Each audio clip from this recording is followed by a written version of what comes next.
السلام علیکم ورحمۃ اللہ وبرکاتہ. نحمدہ و نصلی علی رسولہ الکریم. اما بعد فاعوذ باللہ من الشیطان الرجیم. بسم اللہ الرحمن الرحیم. یا ایھا الناس انا خلقناکم من ذکر و انثی وجعلناکم شعوبا وقبائل لتعارفوا ان اکرمکم عند اللہ اتقاکم. صدق اللہ العلی العظیم وبلغنا رسولہ النبی الامین المکین الکریم. آئیے سب سے پہلے رسول اللہ صلی اللہ تعالیٰ علیہ وسلم کی بارگاہ میں ایک بار درود و سلام کا نذرانہ پیش کریں. اللہم صلی علی سیدنا محمد وعلی آل سیدنا محمد کما تحب و ترضی و تصلی علیہ صلی اللہ تعالیٰ علیہ وسلم. معزز سامعین، میری تقریر کا موضوع اسلام اور انسانی حقوق ہے.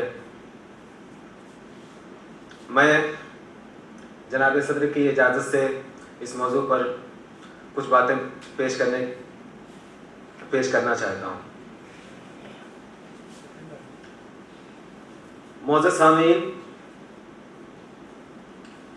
آج سے تقریباً 1450 سال قبل جب اسلام کی آمد نہیں ہوئی تھی، اس وقت ساری دنیا میں ہر چہار جانب ظلم و ستم کا رواج تھا.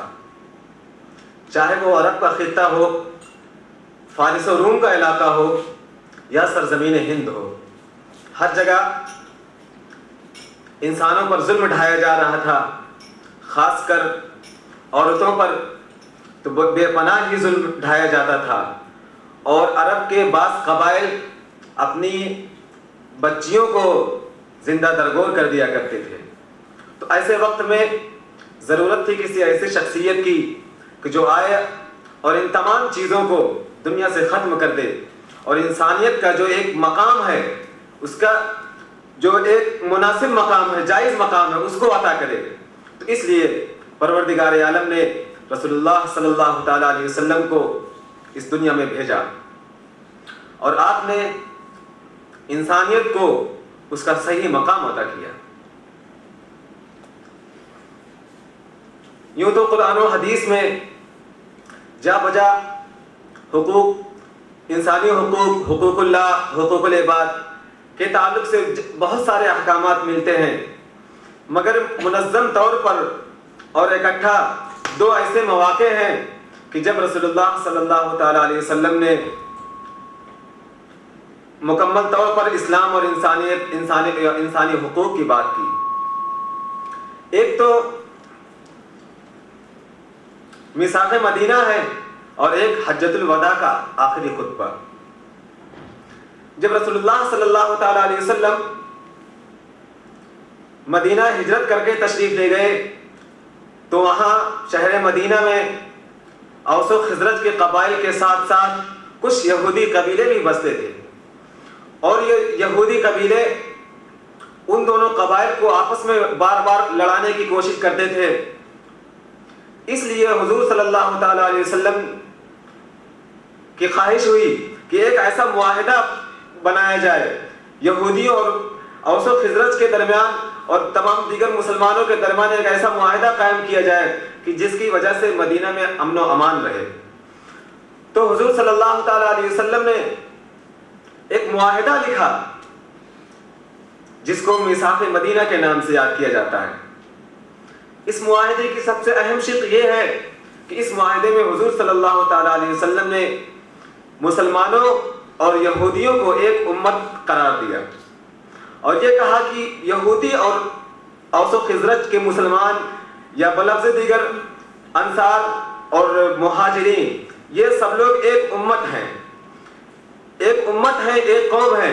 اس سے پتہ یہ چلتا ہے کہ جو حقوق، جو ایک عام حقوق ہیں وہ جو مسلمانوں کو حاصل ہیں، وہی تقریباً وہی حقوق یہودیوں کو بھی حاصل ہیں.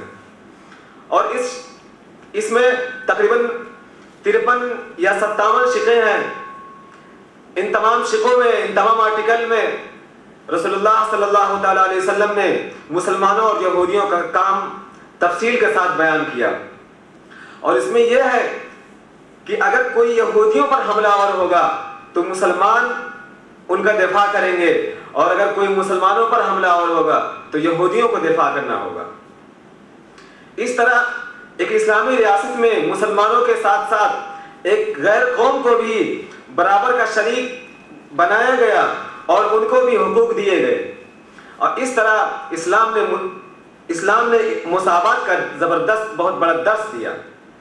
ایک دوسرا جو موقع ہے وہ حجۃ الوداع کا آخری خطبہ ہے، جب رسول اللہ صلی اللہ تعالیٰ علیہ وسلم حجۃ الوداع میں تشریف لے گئے تو اس وقت دنیا میں جہاں جہاں بھی اسلام کا نور پھیل چکا تھا، وہاں سے اکثر مسلمان اس وقت مکہ شریف میں حج کے ارادے سے پہنچ چکے تھے، تو اس وقت رسول اللہ صلی اللہ علیہ وسلم نے ان سب کو جمع کر کے ایک آخری خطبہ دیا۔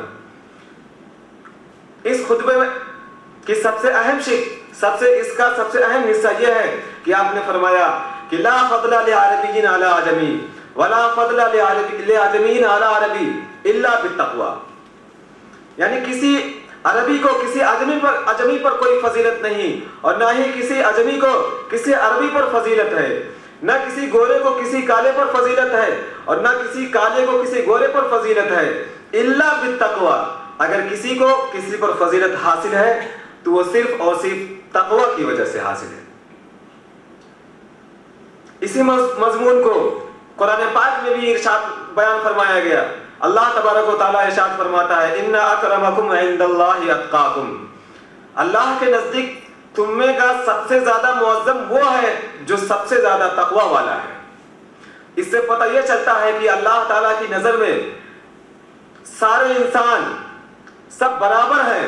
اگر کوئی اللہ کی نظر میں معظم کوئی بڑا رتبہ ہے، کوئی بڑا رتبہ رکھتا ہے، تو وہ صرف اور صرف وہی ہے جو اللہ سے ڈرے، جو اللہ سے تقوی اختیار کرے۔ اللہ تبارک و تعالیٰ ارشاد فرماتا ہے یا ایھا الناس انا خلقناکم من ذکر و انثی وجعلناکم شعوبا وقبائل لتعارفوا۔ اس آیت میں اللہ تبارک و تعالیٰ نے مساوات کا درس دیا، یعنی اے لوگوں، ہم نے تمہیں ایک مرد اور ایک عورت سے پیدا کیا اور تمہیں قبیلوں اور شاخوں میں تقسیم کیا۔ اس کا مقصد یہ نہیں ہے کہ تم ایک دوسرے پر اپنی برتری جتاؤ، بلکہ اس کا مقصد کیا ہے؟ آگے اللہ تعالیٰ ارشاد فرماتا ہے لتعارفوا، تاکہ تم ایک دوسرے کو پہچانو۔ دنیا میں جو مختلف قبیلے پائے جاتے ہیں، مختلف شاخیں ہیں، ان کا مقصد پہچاننا ہے، ایک دوسرے کی پہچان رکھنا ہے، نہ یہ کہ ایک دوسرے پر ہم اپنی برتری جتائیں۔ یوں تو اسلام نے انسانیت کے تمام حقوق کی بات کی ہے اور انسان کی زندگی کے ہر شعبے کے تمام حقوق کو واضح کیے ہیں۔ خاص طور پر ایک بات میں بیان کرنا چاہتا ہوں، وہ یہ کہ جب کوئی انسان پیدا ہوتا ہے تو اس کا سب سے بنیادی سب سے پہلا حق زندگی کا حق ہے۔ اگر کوئی زندہ رہنے کا حقدار ہی نہیں ہوگا، کسی کو زندہ رہنے کا حق ہی نہیں دیا جائے گا، تو پھر دیگر تمام حقوق کی کوئی ضرورت نہیں رہ جاتی۔ اسلام سے پہلے اس زندہ رہنے کے حق کی پامالی بہت زیادہ ہوتی تھی، اس لیے اسلام نے اس پر بہت زیادہ زور دیا۔ قرآن کریم میں اللہ تبارک و تعالیٰ ارشاد فرماتا ہے من قتل نفسا بغیر نفس او فساد فی الارض فکأنما قتل الناس جميعا، جس نے کسی جان کو، کسی ایک انسان کو کسی کے بدلے یا زمین میں بغیر کسی فساد کے اگر قتل کیا تو گویا کہ اس نے ساری انسانیت کا قتل عام کیا۔ ومن احیاها فکأنما احیا الناس جميعا، اور اگر کسی نے کسی ایک انسان کو زندگی دی، اس کی مدد کی، زندہ رہنے میں مدد کی، فکأنما احیا الناس جميعا، تو گویا کہ اس نے ساری انسانیت کو زندگی دی۔ تو اس آیت سے زندہ رہنے کے حق کی مکمل طور پر اہمیت واضح ہوتی ہے، اور اس کے علاوہ بھی دیگر تمام حقوق پر اسلام نے بات کی ہے۔ انہی باتوں پر میں اپنی گفتگو ختم کرتا ہوں۔ السلام علیکم ورحمۃ اللہ۔